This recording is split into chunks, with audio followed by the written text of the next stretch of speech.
அட்டகாசமான சுவையில் முட்டை மஞ்சூரியன் ரெசிபி தாங்க நம்ம இன்றைக்கி பார்க்க போகிறோம். குழந்தைங்கள்லேருந்து பெரியவங்க வரைக்கும் எல்லோரும் விரும்பி சாப்பிட்ற இந்த முட்டை மஞ்சூரியன் ரெசிபி செய்கிறது ரொம்பவே சுலபங்க. டேஸ்ட்டும் ரொம்பவே சுவையாக இருக்கும்.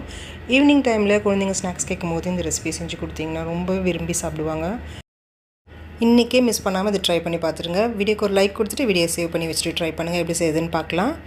இதுக்கு முதல்ல 4 முட்டைகளை வேக வச்சு எடுத்துருக்கேங்க. இதை நல்லா பொடியாக நறுக்கி எடுத்து வச்சுக்கோங்க. இது போல் இப்போ இந்த முட்டைகளை ஒரு பவுலுக்கு மாற்றிக்கோங்க. நல்ல ஒரு பெரிய மிக்சிங் பவுலாக மாற்றிட்டு இது கூட 3 டீஸ்பூன் அளவுக்கு கடலை மாவு சேர்த்துக்கோங்க. சேர்த்துட்டு அடுத்து 1/4 டீஸ்பூன் அளவுக்கு மஞ்சள் தூள் சேர்த்துக்கோங்க. அடுத்து 1/2 டீஸ்பூன் மல்லித்தூள், 1/2 டீஸ்பூன் சீரகத்தூள், 1/2 டீஸ்பூன் வெறும் மிளகாய்த்தூள், 1/2 டீஸ்பூன் கரம் மசாலா, அடுத்து 1/2 டீஸ்பூன் உப்பு சேர்த்துக்கோங்க. அடுத்ததாக ஒரு பச்சை மிளகாயை இந்தளவுக்கு நல்ல பொடியாக நறுக்கிட்டு சேர்த்துக்கோங்க. அடுத்து ஒரு 4லேருந்து 5 பல் பூண்டையும் பொடியாக நறுக்கிட்டு சேர்த்துக்கோங்க. இது கூட ஒரு முட்டையை நான் சேர்த்துருக்கேங்க. உங்களுக்கு தேவைன்னா 2 முட்டையை கூட நீங்கள் சேர்த்துக்கலாம். இப்போ இதை நல்லா கலந்து விட்டுக்கோங்க. நல்லா எல்லாம் ஒன்றா பைண்டாகி வர மாதிரி கலந்து விட்டுருங்க. இப்போ இதை சின்ன சின்ன உருண்டைகளாக பிடிச்சி எடுத்துக்கலாம். ரொம்பவும் பெரிய சைஸ் உருண்டைகளாக பிடிச்சி எடுத்திங்கன்னா மசாலா ஊறி வராதுங்க. அதனால் நல்லா சின்ன உருண்டைகளாகவே எடுத்துக்கோங்க. நான் கொஞ்சம் பெருசாகவே செஞ்சுட்டேன். நீங்கள் இதை விட சின்ன உருண்டைகளாக பிடிச்சி எடுத்துக்கோங்க. இது போல் எல்லாத்தையும் ரெடி பண்ணி வச்சுட்டு ஒரு பேனில் ஒரு 6லேருந்து 7 டீஸ்பூன் அளவுக்கு மட்டும் எண்ணெய் சேர்த்துக்கோங்க. எண்ணெய் அதிகமாக சேர்க்க வேண்டாம். எண்ணெய் லேசாக சூடாகி வந்ததும் நம்ம ரெடி பண்ணி வச்சுருக்க உருண்டைகளை சேர்த்துட்டு மிதமான தீயில் ஒரு 3லேருந்து 4 நிமிஷத்துக்கு இதை நல்லா பொரித்து எடுத்துக்கோங்க. இப்போ இதை நல்லா வடிகட்டிட்டு தனியாக எடுத்து வச்சுக்கோங்க. இப்போ அடுத்ததாக கடாயில் 1 டீஸ்பூன் அளவுக்கு எண்ணெய் சேர்த்துக்கோங்க. 1லேருந்து 2 டீஸ்பூன் அளவு கூட சேர்த்துக்கலாம். எண்ணெய் காஞ்சதும் ஒரு 4 பல் பூண்டு நல்லா பொடியாக நறுக்கிட்டு சேர்த்துக்கோங்க.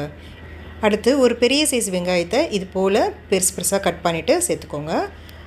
அடுத்து சிகப்பு குடமிளகாய் கொஞ்சமாக சேர்த்துருக்கேன். உங்கள்கிட்ட என்ன கலர் குடமிளகாய் இருந்தாலும் அதை நீங்கள் சேர்த்துக்கலாம். நான் பச்சை கலர் கொஞ்சம், சிகப்பு கலர் கொஞ்சம் சேர்த்துருக்கேன். இது கூடவே 1/4 டீஸ்பூன் உப்பு சேர்த்துட்டு மீடியம் ஃப்ளேமில் வச்சு ஒரு 4 நிமிஷத்துக்கு இது நல்லா வதக்கி விட்டுக்கோங்க. வெங்காயம் குடமிளகாய் இரண்டுமே நல்லா சீக்கிரமாக வெந்து வந்துடும். ஒரு 4 நிமிஷத்துக்கு வதக்கி விட்டிங்கன்னா போதும். பாருங்கள், இந்த அளவுக்கு நல்லா வதங்கி வந்துடுச்சு. அடுத்து 1 டீஸ்பூன் சோயா சாஸ் சேர்த்துக்கோங்க. அடுத்து 1 டீஸ்பூன் சில்லி சாஸ் சேர்த்துக்கோங்க. அடுத்ததாக 2 டீஸ்பூன் அளவுக்கு டொமேட்டோ சாஸ் சேர்த்துக்கோங்க. சேர்த்துட்டு 1/2 ஸ்பூன் அளவுக்கு மிளகுத்தூள் சேர்த்துக்கோங்க. சேர்த்துட்டு இப்போ நல்லா கலந்து விட்டுருங்க. ஒரு 1 நிமிஷத்துக்கு கைவிடாமல் நல்லா கலந்து விடுங்க. இப்போ அடுத்ததாக நம்ம வறுத்து வச்சுருக்க முட்டைகளை சேர்த்துக்கோங்க. இப்போ இதை நல்லா கலந்து விட்டுருங்க. உங்களுக்கு தேவைன்னா டொமேட்டோ சாஸ் இன்னும் ஒரு 2 ஸ்பூன் கூட எக்ஸ்ட்ராவாக சேர்த்துக்கலாம். ஸ்வீட் டேஸ்ட் ரொம்ப பிடிக்கும்னா அப்படி சேர்த்துக்கோங்க.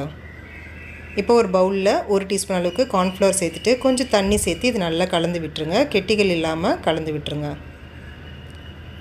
பாருங்கள், கெட்டிகள் இல்லாமல் கலந்துட்டு இப்போ இதை முட்டைகளோடு சேர்த்துடலாம்.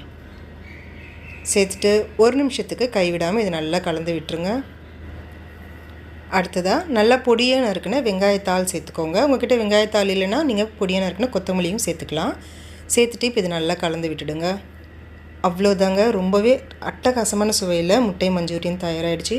நீங்களும் ட்ரை பண்ணி பாருங்கள். உங்கள் வீட்டில் எல்லோரும் ரொம்ப விரும்பி சாப்பிடுவாங்க. இந்த வீடியோ உங்களுக்கு ரொம்ப பிடிச்சிருந்துச்சுன்னா லைக் பண்ணிவிட்டு உங்கள் ஃப்ரெண்ட்ஸ் ஃபேமிலி எல்லாருக்கும் இந்த வீடியோவை ஷேர் பண்ணிவிடுங்க. Thank you friends.